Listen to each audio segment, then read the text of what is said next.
वैष्णव परिवार के साथ के सब लोग प्रसन्न हुए और फिर साधु ने बांधवों सहित सत्यदेव का विधि पूर्वक पूजन किया। उस दिन से हर पूर्णिमा व संक्रांति को सत्य भगवान का पूजन करने लगा। व्रत के प्रभाव से आयु प्राप्त इस लोक का सुख भोगकर अंत में वह स्वर्ग को चला गया।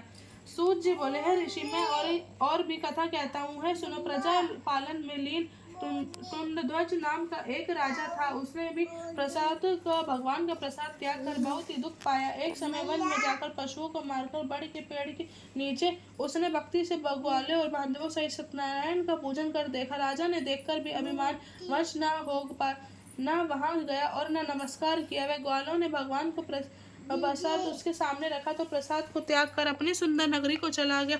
वह उसने अपना सब कुछ नष्ट पाया और जान गया कि सब कुछ भगवान ने किया है। तब वह विश्वास कर ग्वालों के समीप गया और विधि पूर्वक पूजन कर प्रसाद खाया तो सत्यनारायण की कृपा से सब जैसा है वैसा हो गया। तब सुख भोगकर मरने पर स्वर्गलोक को गया।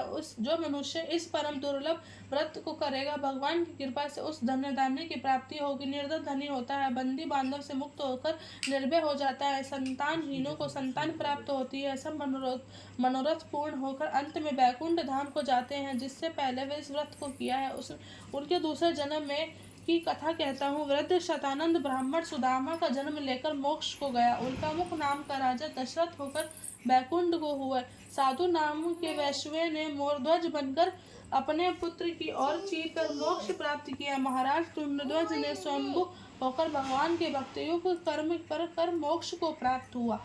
बोल सत्यनारायण भगवान की जय, भगवान की जय।